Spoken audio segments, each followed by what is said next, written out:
Derechos Humanos desde Ginebra. Muchas gracias. Encantada de estar aquí con ustedes, Marc. Usted también fue presidenta de Chile 2 veces. Quería tener su impresión sobre la pandemia. ¿Usted teme que esta emergencia de salud pública corre el riesgo de convertirse en un desastre del punto de vista de los derechos humanos? Sin duda que yo creo que una de las cosas que nos ha mostrado la pandemia del COVID-19 en todas partes del mundo es la presencia de grandes desigualdades al interior de los países, la baja inversión por mucho tiempo en la salud pública, en agua, en elementos sanitarios, en viviendas adecuadas, en protección social, en trabajo decente. Entonces, sin duda que esta pandemia, además de los efectos en la salud, que por sí mismos pueden ser devastadores si los sistemas de salud son precarios, y en la mayoría de los países de la región son bastante precarios. Además se va a sumar una enorme cantidad de personas que tienen un trabajo informal y que pues, en los casos de cuarentena obligatoria no podrán ir a efectuar su trabajo, o en aquellos lugares donde las empresas cierren, las pequeñas empresas no puedan resistir la cuarentena y la falta de consumo por la gente, va a incrementar los números de desempleados, en fin. Entonces están todas las consecuencias, por un lado de salud y por otro lado las consecuencias socioeconómicas. Y además se da que en esta pandemia los más vulnerables son los más afectados y que son habitualmente los que son dejados atrás en las políticas públicas. Por lo tanto, sí, efectivamente creo que el impacto de los derechos humanos puede ser devastador. Sí, también de un punto de vista de los derechos políticos, también vemos que hay gobiernos que imponen como estados de emergencia y todo eso. ¿Usted teme que, diciendo que van a proteger la población de esta pandemia, van a aprovechar de esta situación para emprisionar a gente o ir en contra de la oposición? ¿Esto se ve en la región? Bueno, se ha visto, las medidas de emergencia muchas veces son necesarias.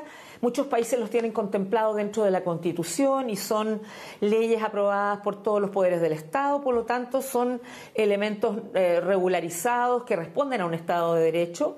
Y por otro lado, también el derecho internacional de derechos humanos acepta las restricciones de ciertas libertades para casos como estos, pero estamos hablando esencialmente de la restricción temporal, de manera, digamos, completamente proporcional a la necesidad, de libertades como la libertad de asamblea, ¿no es verdad?, o la libertad de movilidad, que son aceptadas por todo el mundo porque se entienden que son una respuesta necesaria cuando no hay una vacuna. El problema es que en algunos países hemos visto que se ha detenido a periodistas porque señalan la ausencia, por ejemplo, de elementos suficientes de respuesta a la pandemia en los hospitales, de protección para los trabajadores de la salud. También se ha amenazado por funcionarios públicos a defensores de derechos humanos o a trabajadores de la salud que han denunciado justamente estas debilidades. Entonces, por un lado, se busca, se restringe libertades que no deberán restringirse porque no tienen que ver con una respuesta a la epidemia, a la pandemia, como es la libertad de expresión o la libertad de prensa, o que la crítica no es el enemigo es el virus, no las personas, y en algunas partes hemos visto aquello, o que se toman decisiones sin pasar por los parlamentos, sin pasar por el Poder Judicial, sino que por mero decreto se restringen libertades de manera excesiva. Y el otro problema que hemos visto también en la región, como en otras partes del mundo, es que para hacer cumplir esas medidas de cuarentena o de toque de queda se ha hecho uso de la fuerza militar, además de las fuerzas policiales, y muchas veces con excesivo uso de la fuerza que no se justifica realmente y que no es aceptable. Vamos a hablar de casos concretos. En Brasil, el presidente Jair Bolsonaro aparentemente no reconoce el peligro de la pandemia, con casi 14.000 muertos. Brasil ocupa el 6º lugar en número de muertos a nivel mundial. Para usted, ¿esto podría ser una violación del derecho a la salud? Hemos visto, no solo en Brasil, también en otras partes del mundo, que hay líderes que en vez de tomar las decisiones rápidas que se ameritan desde el punto de vista de la salud, como hemos visto en otros países, que líderes que muy rápidamente han dicho este es un problema, nos va a afectar a todos, tenemos que tomar ciertas medidas porque no hay vacuna aún. Hemos visto en Brasil, como en otras partes de la región, líderes que por el contrario más bien han hecho una negación, que han llamado a la gente a reunirse, que han ido a manifestaciones públicas, como el caso del presidente Bolsonaro, con lo cual lo que genera es confusión en las personas, hay mensajes contradictorios y muchos de ellos, por tanto, no siguen las indicaciones que OMS o OPS, en el caso de la región, han indicado que tienen que hacerse para prevenir infecciones y para prevenir la diseminación de la infección, y por lo tanto ha generado un número importante de casos que a lo mejor se podrían haber prevenido, ¿no? Entonces yo creo es que una al actitud menos casi criminal. es que los líderes, yo no sé si me atrevería a decir eso, yo diría al menos no la actitud que uno esperaría de un líder. Uno esperaría que los líderes sean muy responsables, que informen con la verdad a las personas de manera que las personas puedan entender cuál es el tipo de medidas que tienen que hacer para protegerse y para proteger a los otros. En Brasil también, de un punto de vista de los derechos políticos, se ven que hay unos partidarios de Bolsonaro que hablan de militarización, que dicen que los militares tienen que tener un rol. Para usted, obviamente, ese es un tema que usted conoce muy bien. ¿Hay una inquietud sobre esto también? A ver, lo que pasa, yo creo que los militares siempre pueden jugar un rol en los desastres, en las situaciones como una pandemia, pero el rol que tienen que jugar es el rol que les corresponde, es decir, por ejemplo, en apoyar la distribución de medicina, distribución de alimentos, o en ayudar al planeamiento, porque son buenos en la logística, pero bajo el control civil. Distinto es lo que están planteando ciertos sectores en Brasil, es que se gobierna con los militares y que están llamando a la vez a cerrar el Congreso, ¿no es verdad?, en el fondo a alterar el Estado de Derecho. Eso sí que es preocupante. Afortunadamente, Brasil también tiene una sociedad civil bastante dinámica y se han estado organizando en un pacto, ¿no es verdad?, para llamar a responder de la mejor manera posible a esta pandemia.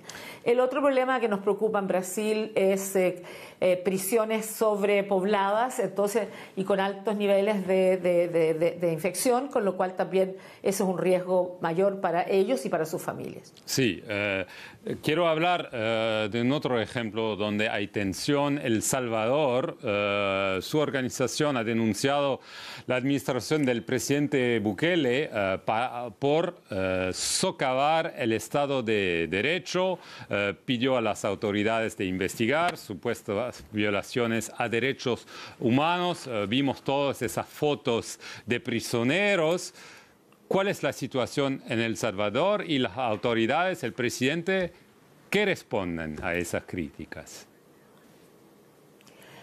Bueno, no hemos recibido una respuesta nosotros oficial a nuestro planteamiento público, pero hemos visto con preocupación que hay un socavamiento al Estado de Derecho, hay una falta de respeto, digamos, a lo que son las funciones de cada poder del Estado, porque yo entiendo que un presidente puede tomar medidas para controlar una epidemia que puede ser muy bien intencionado, pero uno tiene que seguir ciertas reglas y tiene que, buscar la aprobación del Parlamento y la aprobación del Poder Judicial cuando eso amerita.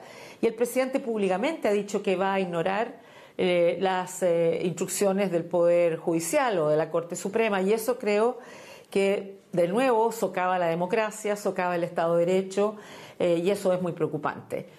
Lo mismo ha sucedido con medidas tomadas al interior de las prisiones, donde están las pandillas, las maras, donde se han tomado medidas que realmente podrían constituir maltrato, ¿no es verdad?, crueldad, lo cual podría ser también una violación de derechos de las personas privadas de libertad. Pero por ahora no hay reacciones, no hay cambio en este término en El Salvador. No hemos visto cambios por ahora y además incluso se ha añadido que funcionarios públicos han amenazado a periodistas, a defensores de derechos humanos o a personas que han criticado este tipo de situación. Nosotros por lo menos no hemos recibido ninguna respuesta oficial y no hemos visto hasta ahora un cambio sustantivo. Continúa la cuarentena, pero una cuarentena que era extraordinariamente estricta y rigurosa, ¿no? Entonces entiendo que probablemente lo motivaba algo positivo, pero de nuevo para nosotros todo tiene que ser proporcional a la necesidad, tiene que realmente tener un tiempo determinado y tiene que contar con seguir las reglas de los Estados de Derecho. En Venezuela y también... de respeto a los derechos humanos, sin duda. Sí, en Venezuela también hubo un motín recién en una cárcel. ¿Usted tiene la impresión que las autoridades no quieren investigar esos casos y otras violaciones que su oficina denunció? Yo creo que van a investigar ese caso probablemente porque nosotros en la oficina nuestra tenemos 3 personas en la oficina del coordinador residente allá y estamos en conversaciones con el gobierno para mirar la situación de las cárceles en general, de todos los presos y particularmente también la de los presos políticos, de los militares presos. Y hemos señalado la necesidad de investigar las cárceles y esta muerte de creo más de 40 personas en una cárcel en una provincia, en un motín. Motines que por lo demás también se han dado en otros países de la región donde también ha habido muertos, ¿no? Tanto muertos guardias como presos. Sí, en Venezuela la preocupación enorme que tenemos es que, sumado a la crisis humanitaria previa por la tremenda crisis económica, la pandemia puede constituirse en una nueva tragedia, ¿no?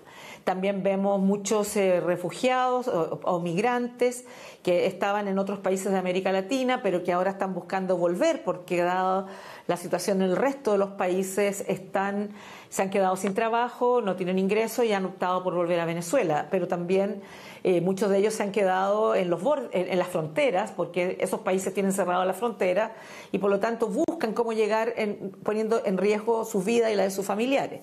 Y también, por cierto, nos preocupa que a propósito de las medidas de emergencia pueda también constituirse en medidas excesivas, con excesivo uso de la fuerza, que pueda también constituir, digamos, restricciones importantes o a la prensa, a la información o también a otras libertades.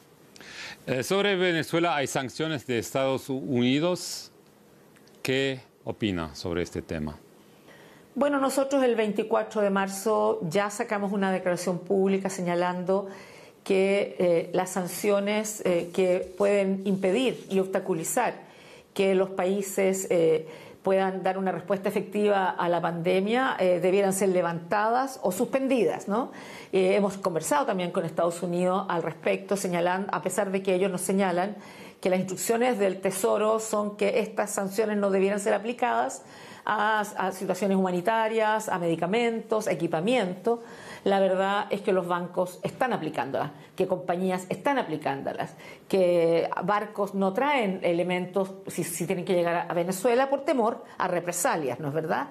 Entonces, en la práctica, pese a que teóricamente las sanciones no debieran aplicarse, se están aplicando por intermediarios que no quieren correr el riesgo de quedar en mala situación con Estados Unidos. Entonces, hemos insistido en la necesidad de que estas sanciones sean revistas, remiradas y ojalá suspendidas o levantadas. Efectivamente, creemos que no es un elemento que... O sea, es un elemento que puede constituir un obstáculo a la respuesta de un país donde ya los sistemas de salud están muy precarizados, los hospitales están en malas condiciones por la crisis económica, han tenido pocas posibilidades de tener nuevo equipamiento. Afortunadamente hasta ahora los datos que tenemos, que no sé si son exactos, es que el COVID-19 todavía están en números pequeños, no sabemos si es que no se sabe porque no se están haciendo test o si efectivamente esa es la situación, pero si en algún momento la epidemia se dispara, claramente el servicio de salud no van a ser capaces de responder a ello. Y vamos a tener una enorme cantidad de personas muertas. Sí, quiero terminar con su país, Chile. Hubo un informe de su oficina en diciembre hablando de las protestas masivas del fin del año pasado, hablando de casos de tortura, malos tratos, violación de parte de los carabineros, de las Fuerzas Armadas. Se decidió en diciembre de establecer un mecanismo de seguimiento para evaluar dentro de 3 meses si sus recomendaciones fueron implementadas. ¿Qué pasó con este mecanismo de seguimiento y cuál es la situación? Bueno, nosotros tenemos nuestra oficina regional para América del Sur en Santiago y el jefe de la oficina regional ha estado en permanente contacto hasta antes de la epidemia con las autoridades de gobierno, haciendo seguimiento. En Chile hay instituciones que funcionan, está la Fiscalía Nacional, ¿no es verdad?, que ha estado investigando muchas de estas denuncias. Hay presentaciones a la justicia. Entonces, yo le diría, por un lado, el gobierno creó una instancia interministerial para mirar estos temas, generó un programa de respuesta de salud, del Ministerio de Salud, para todas las personas que sufrieron daño ocular, ¿no es verdad?, durante las protestas. Sin embargo, con la irrupción de la pandemia del COVID-19, claramente la mayoría de los esfuerzos han sido destinados allá. Y la oficina ha continuado conversando con las autoridades, pero ha entendido también de que hoy día la prioridad 1 es el COVID-19, pero sin duda ha seguido en contacto con las distintas instancias para mirar cómo se ha ido cumpliendo. Creemos que todavía ha sido lenta la respuesta, sin embargo, hay gente que ha sido acusada, gente que ha sido identificada y acusada, que ha sido puesto ante la justicia. Pero creo que vendrá el momento para pedir una respuesta más comprensiva de todos los elementos que el reporte de la misión que yo envié para allá entregó como problemas, haciendo entrevistas a muchas personas, a víctimas, a familiares, pero también a las fuerzas de seguridad y al gobierno. Entonces, sí creemos que se necesita una respuesta más contundente, pero entendemos que el gobierno hoy día está enfrentando una crisis mayor, así como lo ha entendido la oposición, y están todos apoyando la respuesta de que el gobierno, esto sea la primera prioridad, tanto desde el punto de vista de salud como de medidas de protección social y de medidas económicas que vayan en ayuda a quienes se han visto afectados por esta pandemia. Entonces, ¿usted piensa que el presidente Piñera quiere investigar esos hechos que su oficina denunció al final del año o también aprovechar de la pandemia para que sean olvidados? Yo no quiero prejuzgar a este respecto. Creo que más allá de las medidas que el gobierno tome, que no le corresponde al gobierno investigar, a quien les corresponde investigar es a los poderes del Estado que tienen esas funciones, ¿no es verdad?, a la Fiscalía Nacional. En el caso de presentaciones ante las Cortes, son las Cortes las que tienen que definir, pero yo espero que haya, más allá de que obviamente la cuarentena ha significado que muchas de las protestas sociales sean claramente terminado, porque la gente está, y además ha habido acuerdos políticos, por ejemplo, de posponer el referéndum en relación a una nueva constitución. Todo el mundo ha entendido que la prioridad es otra, pero yo espero que las instituciones funcionen y que cada uno haga lo que tiene que hacer, porque la gente merece saber la verdad, merece conocer que hechos como esos no pueden ser echados al olvido y que la justicia tiene que actuar. Michelle Bachelet, alta comisionada para los derechos humanos de las Naciones Unidas, muchísimas gracias. Gracias a ustedes y cuídense.